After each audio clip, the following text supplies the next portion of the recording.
dan hidup. Barang siapa percaya kepadaku, ia akan hidup walaupun ia sudah mati. Jadi kalau kita sudah mati, kita punya keyakinan nanti akan memiliki hidup yang kekal, tapi juga memiliki gambar dan rupa Allah kemuliaan yang 5 tadi itu akan menjadi milik kita. Yohanes 5 ayat 24 berkata, aku berkata kepadamu, sesungguhnya barang siapa mendengar perkataanku dan percaya kepada Dia yang mengutus aku, ia mempunyai hidup yang kekal dan tidak turut dihukum, sebab ia sudah pindah dari maut ke dalam hidup. Pindah dari sumur tadi itu ke dalam hidup.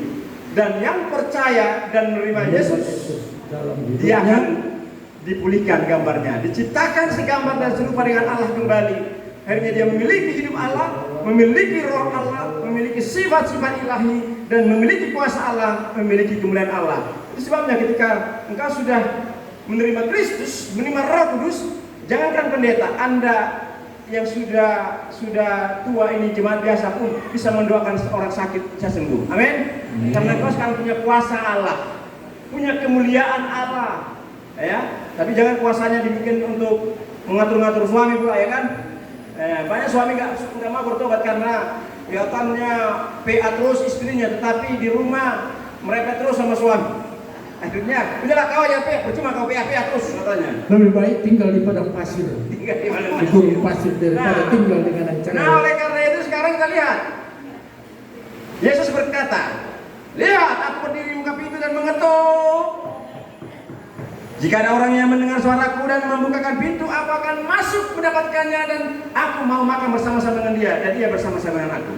Tuhan Yesus sekarang berdiri di muka pintu hati Anda, mau masuk dalam hatimu, menguasai Anda, mau memulihkan hidup yang sudah rusak itu dengan hidup yang baru.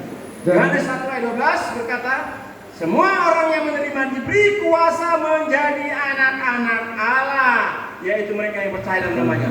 Ketika kita percaya menerima Yesus, kita dijadikan menjadi anak-anak Allah, pewaris kerajaan Allah. 1 Yohanes 1 ayat 9 berkata, jika kita mengaku dosa kita, maka Ia adalah setia dan adil, sehingga Ia akan mengampuni segala dosa kita dan menyucikan kita seberapapun hebatnya dosamu. Maka dikatakan bahasa Batak, nak perara dosam, ya, yasdo sumur hapas musi. Semerah apapun, sekotor apapun kau, dosa di hadapan Tuhan, tapi darah Kristus cukup untuk mengampuni kau. Jika kau datang bertobat, datang percaya, datang mohon ampun kepada Tuhan, Tuhan akan mengampuni kau. Tuhan akan menjadikan kau menjadi anak-anak Allah, bahkan berikan kuasa dan sebagainya, bahkan juga menjadi pewaris kerajaan Allah dan menjadi pewaris hidup Allah. 1 Korintus 5 ayat 17 berkata, siapa yang ada dalam Kristus, ia menjadi ciptaan baru, yang lama sudah berlalu, yang lama sudah berlalu, yang baru sudah datang. Makanya kalau kita nanti sudah dalam Kristus, kita menjadi ciptaan baru. Maka cara bergaul kita juga baru, cara bicara kita juga baru, ya kan? Kita akan hidup dalam buah-buah roh, menghasilkan buah-buah roh. Jangan lagi dari Kristus persekutuan terus, melayani terus, tetapi omongannya menyakiti orang lain. Saya kemarin khotbah di Pemalang Center, satu topik yang saya sampaikan, ya kuasai lidahmu, kontrol lidahmu, kontrol mulutmu. Karena begitu gampang kadang-kadang kita nggak sadar menyakiti orang lain. Maka pikirkan sebelum engkau berbicara, menyampaikan kata-kata, pikirkan apakah itu baik, apakah itu tepat, apakah itu layak, apakah itu memang benar apa yang saya katakan, apakah itu tidak menyinggung perasaan orang lain, apakah itu membangun apa enggak. Pikirkan dan pikirkan yang terakhir. Kalau omongan ini disampaikan oleh orang lain kepada saya, kira-kira sakit hati nggak saya, tersinggung nggak?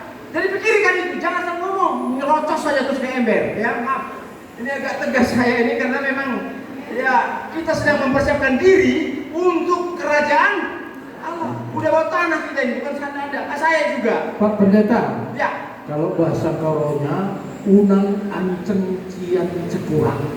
Kai artinya. Jangan usir. Iya, jangan usir. Jadi kita ini, Bapak Ibu, maaf ya, mau ngapi apa enggak, kita ini udah bawa tanah, kata orang. Iya, orang betul, muda. betul. baru operasi bulan 10 kemarin. Sebelum operasi dia operasi kanker payudara. Jadi bulan 11 2 minggu dia operasi, ya saya pulang, ada pesta anaknya Pak Tarigan, ya tulangnya anak saya, tulangnya cucu saya, datang di sini 2 hari. Lalu dia pesan sampai di rumah, dia pergi call, Pak bawa nanti baju dia, baju mana? Bawalah 3 yang mana pun, supaya kalian nanti kalau ada apa-apa sama aku nggak repot kalian cari baju katanya. Katanya. Aduh Tuhan, yang udah mau mati istriku ini, memang kan? Serem kan? Puji Tuhan masih hidup. Tuhan, saya lemes. Saya bilang enggak. Saya punya iman, saya punya pengharapan. Kita masih akan sama-sama 10 atau 15 tahun lagi. Kamu harus sembuh. Puji Tuhan. Puji Tuhan. Setelah 6 kali kemoterapi dari operasi, kemudian lanjut kemoterapi, kemudian bulan 3 dicek, di PET scan, dia kemudian periksa darah. Amin. Hasilnya puji Tuhan. Puji Haleluya. Tuhan. Masih bisa berenang di pribadi. Tapi bawah tanahnya nggak bisa dielakkan itu. Kita semua bawah tanah. Karena itu, mari kita berjuang dengan anugerah Tuhan untuk bisa diperbarui. Yang lama sudah berlalu dan baru sudah datang. Satu video lagi kita lihat.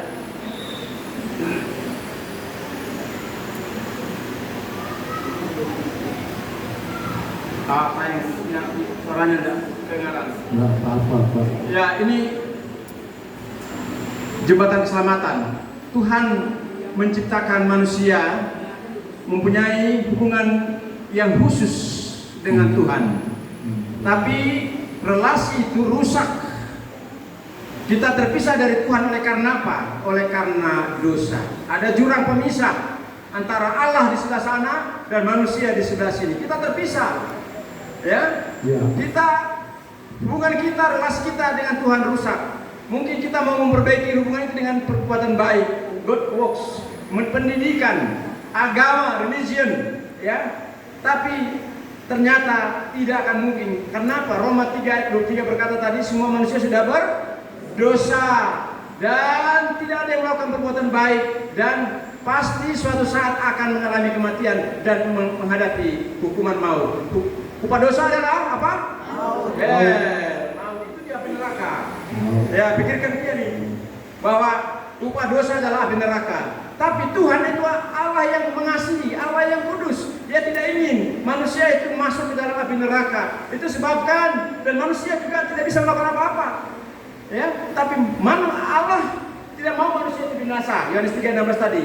Maka Ia memberikan anaknya yang tunggal, yaitu Yesus Kristus menjadi tebusan, menjadi perantara, menjadi jembatan keselamatan untuk kita bisa menyeberang ke seberang sana. Ya, dia mati di kayu salib, kemudian dia dikuburkan, lalu pada hari yang ketiga bangkit, he rose again, dia bangkit, dan Yohanes 14 berkata, akulah jalan kebenaran dan hidup. I'm the way, he is the way, the truth and the life. Dialah jalan kebenaran dan hidup. Barang siapa yang mendengar tadi di dalam Yohanes 5 dan percaya kepada Kristus, kepada Dia, maka ia berpindah dari seberang ini ke seberang sana. Percaya kepada Kristus melalui salib, lalu kemudian dia memiliki hidup yang kekal. He has eternal life. Dia tidak akan ikut dihukum. He will not be judged. Dia bebas dari hukuman yang kekal. Mau? Mau? Enak banget. Mau tapi hidup dalam dosa, tidak mau percaya sama Tuhan.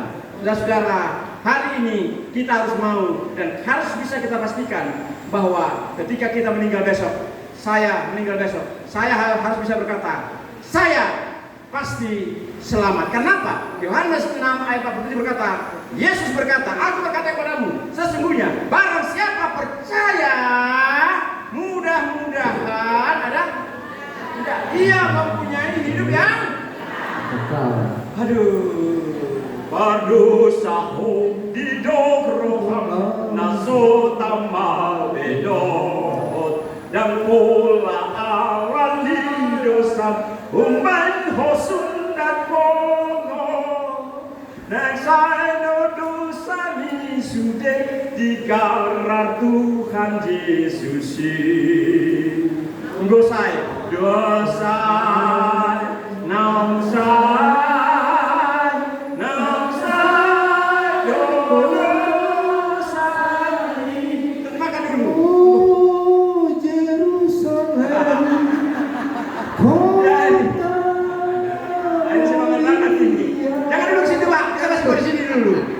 Kita masih, Bapak masih dibutuhkan untuk melayani di sini. Jangan dulu sana. Pak Pendeta, aku keberatan. Yang bau tanah itu udah 70 ke atas. Kalau ke bawah belum Pak Pendeta. Pendeta belum bau tanah. Saya 73 sudah bau tanah. Saya juga merasa bau tanah Pak. Saya juga merasa. Jadi bukan Anda yang saya, istri saya juga kemarin udah bau tanah, tapi gak jadi. Karena sudah ada jembatan salib tidak lagi terbakar api. Bayangkanlah Pak, mengapa saya bilang begitu? Waktu dia bilang begitu, pulang saya ke mana bajunya ini. Sampai di sana, diam-diam cari-carilah juga makam di sana. Tanya-tanya di mana makam di sini. Kutanya gedung, seandainya terjadi sesuatu, gedung tempat ada gedung apa namanya, tempat-tempat untuk berduka itu. Saya tanya berapa di sini. Kemudian biaya gedungnya berapa, petinya berapa, kemudian makannya berapa. Saya tanya Pak. Ya belum. Walaupun dalam hati saya percaya Tuhan nggak boleh, tapi saya cek juga. Belum.